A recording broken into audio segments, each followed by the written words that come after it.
BNP নেতা ফজলুর রহমান এবং হাবিবুর রহমান হাবিবের দায় তারেক রহমান নিজেকেই নিতে হবে।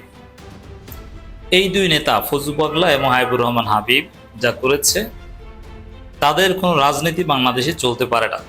রাজনীতিতে তাদের অবাঞ্ছিত ঘোষণা করা এটা সময়ের দাবি। তারা রাজনীতির মিনিমাম সৌজন্যতা, মিনিমাম কোয়ালিটি হারিয়েছে, স্রেফ সন্ত্রাসী হয়ে উঠছে। দুই সাবেক আওয়ামী লীগ বিএনপিতে অনুপ্রবেশকারী। দর্শক, আপনারা দেখছেন সোশ্যাল মিডিয়া এটা নিয়ে তোলপাড় যে বিএনপি নেতা হাবিবুর রহমান হাবিব বলেছে যদি কেউ ধানের শীষের বিরুদ্ধে ভোট দেয় তার জিহ্বা কেটে কালাকুত্তাকে খাওয়াতে। কিন্তু এখানে বিএনপির একটু দোষ আছে। এখন বললে বিএনপির লোকজন অসন্তুষ্ট হবেন। দোষটা হলো বিএনপি যখন তাদের বয়ান ঠিক করলো, তাদের পলিটিক্যাল ন্যারেটিভ ঠিক করলো জামাতকে আক্রমণ করার জন্য। আক্রমণ করাটা কিন্তু জায়েজ, আমি এটা বারে বারে বলি, কোন আক্রমণ করাটা জায়েজ। কারণ হচ্ছে যে জামাতকে হারিয়েই তো বিএনপিকে জিততে হবে, তাহলে আক্রমণ না করার তো কোনো সুযোগ নাই। তো বিএনপির ভুলটা কোথায়? জামাতকে আক্রমণ করতে গিয়ে তারা আওয়ামী ন্যারেটিভে কথা বলতে শুরু করলো। জুলাই সনদ, জামাত বলছে যে এটাকে আইনি কাঠামোয় নিতে হবে, আইনি কাঠামোয় না নিলে তারা কোর্টে যাবে। এনসিপির কথায় বোঝা যাচ্ছে তারা এই সনদের সঙ্গে তারা অনেকটাই দ্বিমত পোষণ করে। আপনি যদি দেখেন, যেটি আপনি বলছিলেন যে জাতিসংঘ বলছে 1400 মারা গেছে, আমরা বক্তৃতায় বলি 2000-এর বেশি মারা গেছে। জুলাই সনদে লেখা আছে 1000 মানুষ মারা গেছে। তো এই যে ধরেন যে গ্রস মিস্টেক, প্রবাসীদের কথা তো উল্লেখই নাই। প্রবাসীদের যে ভূমিকা, রেমিটেন্স বন্ধ করে দিয়ে বা প্রত্যেকটা পদে পদে যে আন্দোলন। আসসালামু আলাইকুম দর্শক, নতুন একটি খবরে আপনাদের সবাইকে স্বাগতম। আশা করছি আপনারা ভিডিওর শুরুটা দেখেই বুঝতে পেরেছেন আজকের নিউজটা ঠিক কতটা গুরুত্বপূর্ণ হতে চলেছে এবং ঠিক কোন দিকটাকে ইঙ্গিত করছে। তাই বলবো দর্শক, যারা ভিডিওটি দেখতে শুরু করেছেন তারা অবশ্যই নিউজটি না টেনে সম্পূর্ণ মনোযোগ সহকারে দেখবেন, তাহলে এই বিষয় সম্পর্কে আসল তথ্যগুলো জানতে বা বুঝতে পারবেন। তো প্রিয় দর্শক, আমি আর কথা বাড়াবো না। ভিডিওর শুরুতে আপনাদের যেই ভিডিওগুলোর অংশবিশেষ দেখিয়ে শুরু করেছিলাম সেই ভিডিওগুলোর বিস্তারিত আলোচনা দেখব। তবে তার আগে অনুরোধ, যারা এখনো চ্যানেলটি সাবস্ক্রাইব করেননি সকলে চ্যানেলটি সাবস্ক্রাইব করে পাশে থাকা বেল আইকন বাজিয়ে দিন, আর যারা ইতিমধ্যে সাবস্ক্রাইব করে রেখেছেন তাদেরকে অসংখ্য ধন্যবাদ। প্রিয় দর্শক, চলুন একটি লাইক দিয়ে আমরা ধারাবাহিকভাবে সবগুলো ভিডিওর বিস্তারিত আলোচনা দেখে আসি। কোনো কথাই নেই তো। এবং এই যে সচিবালয়ের যে অবস্থা, বা গতকালই তো ধরেন বিএনপি পন্থী সচিব, একজন সিনিয়র সচিব, তিনি অভিযোগ করলেন উপদেষ্টাদের বিরুদ্ধে, 6-7 জন উপদেষ্টার ব্যাপারে। তো এই অবস্থাতে আপনি কতটুকু নির্বাচন মানে মনে করেন যে হবে? কারণ এনসিপি জামাত কিন্তু একজোট, বিএনপি একদিকে, তারা একদিকে, মানে সব মিলিয়ে যে পরিস্থিতি, মানে আপনি কি আশাবাদী নির্বাচনের ব্যাপারে? বা হ্যাঁ, আমি নির্বাচনের ব্যাপারে আমি আশাবাদী নির্বাচন হতে হবে। কেন আশাবাদী আপনাকে বলি আমি, যে এর কোনো আপনার কোনো অল্টারনেটিভ তো নাই। যেমন আপনার মনে আছে নিশ্চয়ই যে এই সরকার ক্ষমতায় আসার পরে আমি বলেছিলাম যে ডক্টর ইউনূস ছাড়া আমাদের হাতে কোনো অল্টারনেটিভ নাই প্রধান উপদেষ্টার। আপনার নিশ্চয়ই মনে আছে, এটা আমি একাধিকবার বলেছি যে আমাদের আর কোনো চয়েস ছিল না, ডক্টর ইউনূসই একমাত্র চয়েস ছিলেন বিভিন্ন কারণে, আমি আর সেই আলোচনায় যাচ্ছি না। তো এখনো কিন্তু ডক্টর ইউনূসের হাতে আবার নির্বাচন দেওয়া ছাড়া আর কোনো চয়েস নাই। ওনাকে নির্বাচন দিতেই হবে, এবং নির্বাচন না হলে দেশে একটা অরাজক পরিস্থিতির সৃষ্টি হবে, এবং তখন কিন্তু ওই ঘোলা পানিতে মাছ শিকার করবার জন্য দিল্লি বসে আছে। কাজেই দেশের স্বার্থে সবাইকে এখন মতবিরোধ বাদ দিয়ে নির্বাচনের দিকে যাওয়া ছাড়া আর কোনো উপায় নাই। এবং আমি মনে করি জামাত, এনসিপি যাই করুক না কেন, শেষ পর্যন্ত তারাও নির্বাচনে আসবে। এবং শোনেন, রাজনীতিবিদদের একটা সুবিধাবাদী কথা আছে, জানেন তো, যে রাজনীতিতে কোনো শেষ কথা নাই। এটা একটা খুব সুবিধাবাদী কথা, আমি নিজে পছন্দ করি না, কিন্তু আমি পছন্দ না করে তো লাভ নাই, আমি রাজনীতিবিদ না। রাজনীতিবিদরা এটা ব্যবহার করে এবং তারা মিন করে। তো এনসিপি যে শেষ পর্যন্ত বিএনপির সাথে যাবে না নির্বাচনে, মানে একসঙ্গে, এই গ্যারান্টি কি আপনি দিতে পারেন? আমি তো দিতে পারছি না। এমনও হতে পারে যে এনসিপির কেউ ভাবতে পারেন যে আমি যদি বিএনপির সাথে যাই তাহলে আমি ক্ষমতার সাথে থাকতে পারবো, সুতরাং এনসিপি বিএনপির সাথে কি বলে অ্যালায়েন্স করতে পারে। এবং আপনি দেখেছেন বিএনপির খুব প্রভাবশালী নেতা সালাউদ্দিন আহমেদ, তিনি বলেছেন যে জামাত ছাড়া আর সবার জন্য দরজা খোলা বিএনপির। তার মানে তিনি কিন্তু ইঙ্গিত দিয়ে রেখেছেন যে এনসিপি আসতে পারে তাদের সাথে। কাজে শেষ পর্যন্ত যদি এরকম একটা ব্যাপার হয় যে বিএনপির নেতৃত্বে একটা একটা অ্যালায়েন্স ভার্সাস জামাতের নেতৃত্বে একটা অ্যালায়েন্স, এর মধ্যেই কিন্তু নির্বাচনটা হবে। এবং এখন পর্যন্ত আমাদের যা ধারণা বা আমরা মিডিয়াতে যতটুকু জানি, যা বুঝতে পারছি, তাতে করে ধারণা করা যায় যে বিএনপি ক্ষমতায় যাবে, অল্টারনেটিভ তো নাই। যেমন ডক্টর ইউনূসের অল্টারনেটিভ ছিল না, বিএনপির অল্টারনেটিভ নাই তো বাংলাদেশে, এটাই বাস্তবতা। কেউ কেউ বলতে পারেন জামাত অনেক শক্তি সঞ্চয় করেছে, আমি জানি না কতটা শক্তি সঞ্চয় করেছে। আমি বিশ্বাস করি জামাতের পপুলারিটি বেড়েছে। কত বেড়েছে পপুলারিটি? ওই পপুলারিটি দিয়ে তো কোনো আপসেট করার মতো সুযোগ নাই। আমরা যদি হিসাব করি, আপনি জামাত বাংলাদেশে কখনো 10%-এর উপরে ভোট পায় নাই, তো পপুলারিটি যদি ডাবলও হয়ে থাকে তাহলে জামাতের ভোট হবে 20%। তো 20% ভোট নিয়ে আপনি তো সরকারে যেতে পারবেন না। সুতরাং সরকারে যাওয়ার সম্ভাবনা বিএনপির অত্যন্ত উজ্জ্বল। তো সেই কারণে আবার আরেকটা কথা আছে, বুঝলেন, যে বিএনপির দায়িত্বও বেশি। কারণ যেহেতু বিএনপির সরকারে যাওয়ার সম্ভাবনা উজ্জ্বল, কাজে বিএনপির এমন কোনো ব্যবহার করা উচিত না যাতে করে নির্বাচন প্রশ্নবিদ্ধ হয়। এতে কিন্তু বিএনপি ক্ষতিগ্রস্ত হবে। এবং আমি মনে করি বিএনপির সমর্থক যিনি বলেছেন, একজন সিনিয়র সচিব, যে 8জন উপদেষ্টার কথা বোধহয় উনি বলেছেন, আমি মনে করি এই ধরনের কথা বলে বিএনপির উপকার হচ্ছে না। কারণ বিএনপিকে নির্বাচনে জিতে সরকারে যেতে হবে। তাহলে এখন থেকে তাদের এই বক্তব্যগুলির ব্যাপারে একটুখানি সচেতন হওয়া দরকার বলেই আমার ধারণা। তো আমাদের একটা প্রশ্ন মানুষের মনে, মানে এটা নিয়ে অনেক কথাও হচ্ছে যে বিএনপি জামাত ধরেন গত 16-17 বছর ধরে এটা একটা গালি ছিল আওয়ামী লীগের কাছে, যেখানে যাহাই ঘটুক বিএনপি জামাত, বিএনপি জামাত, বিএনপি জামাত। তো 5ই আগস্টের পরে হঠাৎ করে এই যে বিভাজনটা, মানে ধরেন যে কেউ কাউকে সহ্যই করতে পারতেছে না, মানে জোটবদ্ধ বা ঐক্যবদ্ধ রাজনীতিতে দূরে থাকুক। এবং ধরেন আমরা অতীতে যেটা দেখেছি বিভিন্ন আসনে সমঝোতার ভিত্তিতে না হলে সেখানে তৃতীয় পক্ষ সুবিধা নেয়, এরকম বহু আসন আছে বাংলাদেশের। তো সেখানে ধরেন একটা সমঝোতা, মানে জোট না, একটা সমঝোতার মাধ্যমে আমাদের নির্বাচনগুলো হতো। তো এই মুহূর্তে ধরেন বিএনপি জামাতের এই যে ধরেন দা কুমড়ো সম্পর্ক, কেউ কাউকে সহ্যই করতে পারতেছে না, এই জায়গাটা আপনি কিভাবে দেখেন? এটা কয়েকটা কারণ আছে। একটা কারণ হলো যে যখন আওয়ামী লীগ দৃশ্যপট থেকে চলে গেল, তখন রাজনীতিতে প্লেয়ার থাকলো কারা? দুটা, বিএনপি এবং জামাত। কারণ এনসিপির কথা যদি আপনি বলেন, তো এনসিপি তো এখনো একটা গ্রোয়িং ইয়াং পলিটিক্যাল পার্টি, যেটাকে বলা যায় ন্যাসেন্ট পলিটিক্যাল পার্টি, মানে এটা হচ্ছে জন্মলাভ করছে এনসিপি। এনসিপি এখনো তো মেজর প্লেয়ার, স্টেক হোল্ডার তো হতে পারে নাই এখন, হয়তো ভবিষ্যতে হতে পারবে। আগামী নির্বাচনের আগে, এই নির্বাচন না, আমি মিন করছি 5 বছর পরে যে নির্বাচন হবে, তার মধ্যে হয়তো এনসিপি একটা মেজর স্টেক হোল্ডার হয়ে যাবে। কিন্তু বর্তমানে বা 5ই আগস্টের পরে মেজর স্টেক হোল্ডার ছিল বিএনপি এবং জামাত। এখন সেখানে এক ধরনের প্রতিযোগিতা শুরু হয়ে গেল ডে 1 থেকে। এবং ডে 1 থেকে যে প্রতিযোগিতা শুরু হলো, সেখানে বিএনপি ধরে নিল যে আমাদেরকে নির্বাচনে জিততে হলে জামাত আমাদের প্রতিদ্বন্দ্বী, এবং জামাতও ধরে নিল যে বিএনপিকে হারিয়েই আমাকে জিততে হবে। জিততে মানে ক্ষমতায় যাওয়ার কথা বলছি না, তাদের সিট বাড়াতে হবে, সেটার জন্য বিএনপিকে যেতে হবে, বিএনপিকে হারিয়ে। এবং এই সম্পর্ক ঠিক আছে, এখানে আমি কোনো সমস্যা দেখি না। কারণ দুটা দল যদি থাকে, তাহলে এক দল সরকার হবে, এক দল বিরোধী দল হবে, এটা সুস্থ প্রতিদ্বন্দ্বিতা হতে পারত। কিন্তু এখানে বিএনপির একটু দোষ আছে। এখন বললে বিএনপির লোকজন অসন্তুষ্ট হবেন। দোষটা হলো, বিএনপি যখন তাদের বয়ান ঠিক করলো, তাদের পলিটিক্যাল ন্যারেটিভ ঠিক করলো জামাতকে আক্রমণ করার জন্য, আক্রমণ করাটা কিন্তু জায়েজ। আমি এটা বারে বারে বলি, কোন আক্রমণ করাটা জায়েজ। কারণ হচ্ছে যে জামাতকে হারিয়েই তো বিএনপিকে জিততে হবে, তাহলে আক্রমণ না করার তো কোনো সুযোগ নাই। তো বিএনপির ভুলটা কোথায়? জামাতকে আক্রমণ করতে গিয়ে তারা আওয়ামী ন্যারেটিভে কথা বলতে শুরু করলো। জামাতকে আক্রমণ করতে গিয়ে তারা আমি বাঙালি, তুমি কে, আমি কে, বাঙালি বাঙালি স্লোগান দেওয়া শুরু করলো।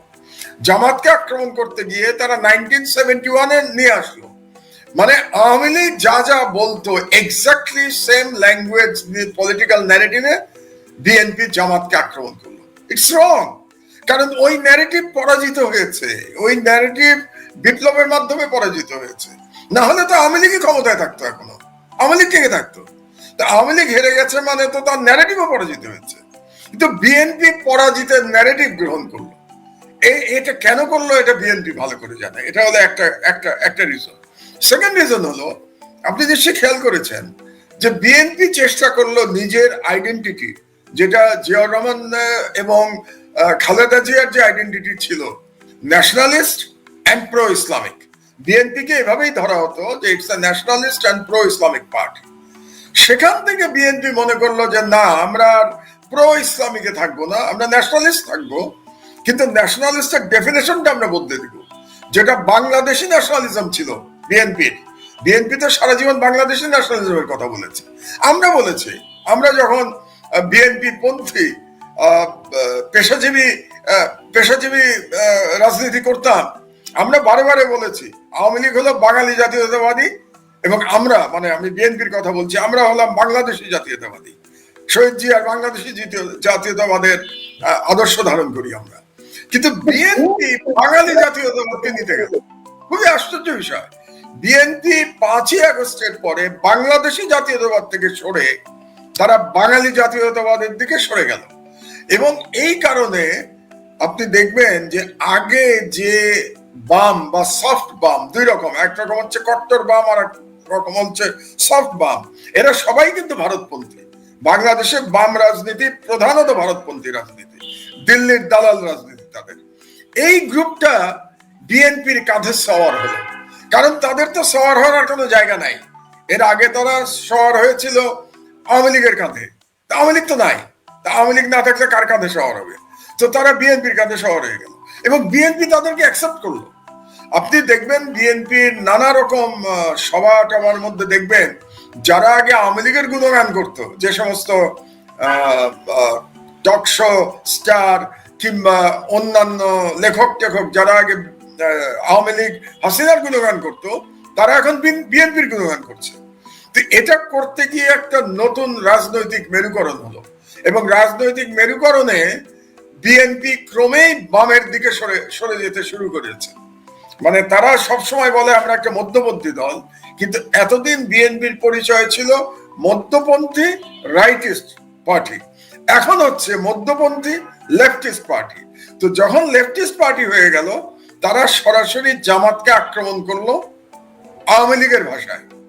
তো সুতরাং এই যে তিক্ততা সৃষ্টি হলো, এই তিক্ততা সৃষ্টি হওয়ার জন্য বিএনপির দায়টা বেশি জামাতের তুলে। অনেকে বলতে পারেন জামাতেরও তো দায় আছে।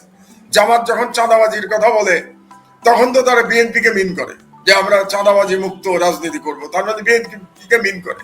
তো আমার কথাটা হলো যে বিএনপি এটাকে গায়ে নেবে কেন? চাঁদাবাজি বললেই কি এটা বিএনপি বোঝায় নাকি? চাঁদাবাজি তো সবাই করতে পারে। এনসিপিরও তো আমরা অনেকে দেখলাম চাঁদাবাজির, তাদের উপরেও তো চাঁদাবাজির অভিযোগ এসছে। অভিযোগ কেন? প্রমাণিত হয়েছে, কোন বাড়িতে চাঁদাবাজি করতে গিয়ে ধরাও পড়েছে। তো এই কারণে যেটা সুস্থ প্রতিদ্বন্দ্বিতা হওয়া উচিত ছিল আগামী ইলেকশনের জন্য, সুস্থ প্রতিদ্বন্দ্বিতার বদলে এটা তিক্ততার দিকে চলে গেল। এখন আমার মনে হচ্ছে, সেদিন আমি তারেক রহমান সাহেব একটা কথা বললেন কদিন আগে, এটা শুনে আমি একটু কি বলবো, মানে একটু অ্যাসিওর্ড বোধ করছি। কারণ তিনি কি বলেছেন যে আমরা প্রতিদ্বন্দ্বিতা করব, আমরা বক্তব্য দেব, কিন্তু এমন যেন রাজনীতি না হয় যাতে মুখ দেখা দেখি বন্ধ হয়ে যায়। এটা কিন্তু বলেছেন উনি, 1-2 দিন আগে উনি বলেছেন। তা আমি মনে করি যে অন্তত লন্ডনে বসে উনি এটা বুঝতে পেরেছেন যে মুখ দেখা দেখি যদি বন্ধ হয়ে যায় তাহলে দেশের জন্য এটা ভালো হবে না, গণতন্ত্রের জন্য ভালো হবে না। কিন্তু দুর্ভাগ্যের বিষয় হলো বিএনপির বেশ কিছু নেতা যারা বাংলাদেশে আছেন, তারা এটা এখনো বুঝতে পারছেন না। তাদের ল্যাঙ্গুয়েজ কিন্তু ওই দিকেই যাচ্ছে, মুখ দেখা দেখি বন্ধ হওয়ার মতো ল্যাঙ্গুয়েজ হয়ে গেছে। তো কাজেই ওই যে আমি একটা লেখায় লিখেছিলাম যে জবানে লাগাম দিন, তো এদের জবানে একটু লাগাম দেয়া দরকার। তো সেটা যদি তারেক রহমান বুঝে থাকেন, আমার মনে হয় তিনি নিশ্চয়ই মেসেজ দেবেন তার নেতাদের, ঢাকা বা বাংলাদেশের নেতাদের, তাহলে তাদের হয়তো কিছুটা সম্বিত ফিরবে।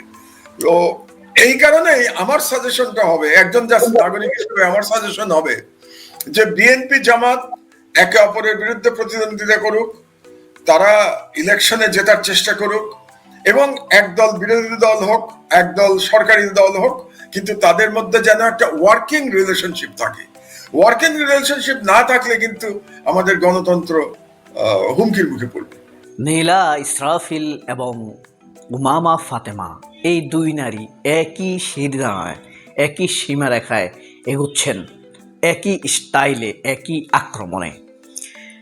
ব্যাপার হলো এদের সুতার টান কোথায়, কারা এদেরকে ব্যবহার করছে?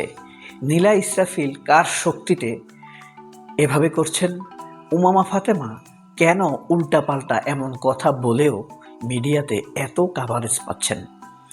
নীলা ইসরাফিল তুষারকে শেষ করে দিয়েছেন। শাহরিয়ার তুষার, মনে আছে, এনসিপি নেতা, তিনি এনসিপির সকল বিষয়গুলো যুক্তি খণ্ডন করছিলেন। আসিফ মাহমুদ, নাহিদ ইসলামের বিরুদ্ধে যত মিথ্যাচার হচ্ছিল সবগুলো খুব বীরত্বের সাথে টকশোতে তিনি প্রতিহত করছিলেন মিথ্যাচারগুলোকে। উমামা ফাতেমা ব্যাপারটা আমরা অবশ্যই আলাপ করব, ব্যাপারটি আরও মারাত্মক। এই তুষারকে কিন্তু নীলা ইসরাফিল শেষ করে দিয়েছেন। এখন তুষার নিজের অপরাধের জন্য যতটুকু হয়েছে ক্ষমা চেয়েছেন, কিন্তু নীলা কি তার অপরাধের জন্য ক্ষমা চেয়েছে? চায়নি। এই তুষার তার উপরে আরোপিত অপবাদের বিষয়টি খণ্ডন করতে পেরেছেন প্রায়। তুষার আবার ফিরছিলেন রাজনীতিতে। যখনই নীলা বুঝতে পেরেছে তুষার তো ফিরছে, তখন আবার আক্রমণ করলেন হাসপাতালের একটি বিষয় নিয়ে। ওইদিকে উমামা ফাতেমা একের পর এক তরবারি শানিয়ে যাচ্ছেন ছাত্রদলের বিরুদ্ধে, শিবিরের বিরুদ্ধে। কার হয়ে, কার শক্তিতে, কার টাকায়? ব্যাপার হলো এই যে কয়েকদিন আগে, গত 3 দিন আগে ঢাকা বিশ্ববিদ্যালয়ের ক্যাম্পাস উত্তপ্ত হয়ে উঠেছিল। শিবিরের পানির ফিল্টার ভেঙে ফেলেছে। একটা মানুষ পানি খেত, একটা তৃষ্ণার্ত মানুষ পানি খেত, সেটা ভাঙার কি দরকার ছিল? যদি আইন হতো যে এখানে এটা থাকা যাবে না, তাহলে একজন গরিব মানুষকে দিয়ে দিতে পারত, সে খেত। কিন্তু ভেঙে ফেলতে হবে, এটার জন্য আমরা উমামা ফাতেমার মধ্যে কোনো রকম অনুশোচনা দেখলাম না, নিন্দা দেখলাম না। সে এসে জোর তাড়নায় উৎপাত করে বলছে ছাত্রদলের কমিটি নিষিদ্ধ করতে হবে। তাহলে সবার কমিটি নিষিদ্ধ করতে হবে, কিন্তু না, আরেকদিকে বলছে শিবিরের সব কমিটি, পূর্ণ কমিটি প্রকাশ করতে হবে। এটা কেমন পাগলামি মনে হচ্ছে না? ধরেন কোনো এক ফ্যামিলিতে পাগল একটা স্ত্রী আছে, সে বলতেছে ছোট দেবর মাছ খাবে, মেজ দেবর শাক দিয়ে খাবে, মেজ দেবর ডাল দিয়ে খাবে, ছোট দেবর মাংস দিয়ে খাবে, মেজ দেবর লাল চা খাবে, ছোট দেবর দুধ চা খাবে। এখন কি আশ্চর্য ব্যাপার, মেজ দেবর রাগ করে ভাত খাচ্ছে না, সে বলছে ভাত খেতেই হবে। ছোট দেবর প্রচুর ভাত খাচ্ছে, সে বলছে এখন ভাত খাওয়া যাবে না। তাহলে এটা আপনার কাছে বিরক্তিকর, পাগলামি এবং একটি উচ্ছৃঙ্খল হাউসওয়াইফের কথা মনে হবে না? সে বলছে শিবিরের পূর্ণ কমিটি গঠন করতে হবে, তাহলে সবার পূর্ণ কমিটি গঠন করতে হবে। কিন্তু না, ছাত্রদল যেহেতু পূর্ণ কমিটি গঠন করেছে, বলছে ছাত্রদলের কমিটি বিলুপ্ত করতে হবে। এটা নিয়ে আমাদের সামাজিক যোগাযোগ মাধ্যম ফেসবুকে দুর্দান্ত, দারুণ ভাইরাল হয়েছে। এদেশের মানুষের, তরুণ সমাজের যে বিবেক মরে যায়নি, তার আবারও প্রমাণ দিয়েছে। একবার তো আমরা রক্ত দিয়ে প্রমাণ দিয়েছি, সব মানুষ বলেছে যে এই প্রজন্ম মোবাইল প্রজন্ম, উচ্ছন্নে যাওয়া প্রজন্ম, গেম খেলে, মোবাইল নিয়ে ব্যস্ত থাকে, এদের বন্ধুবান্ধব নাই, খোলা মাঠে ঘুরে না। কিন্তু তারা কি ঘটিয়ে দিয়েছে? দর্শক, আশা করি সবগুলো ভিডিওই আপনি মনোযোগ সহকারে দেখেছেন। সেই সাথে দর্শক, এই ভিডিওগুলো সম্পর্কিত যদি কোনো তথ্য বা মতামত থাকে তাহলে অবশ্যই কমেন্টস করে জানিয়ে দিন। এতক্ষণ সাথে থাকার জন্য ধন্যবাদ। আবার দেখা হবে আগামী ভিডিওতে কোনো নতুন টপিকস নিয়ে। সকলের সুস্বাস্থ্য কামনা করে বিদায় নিচ্ছি। আল্লাহ হাফেজ।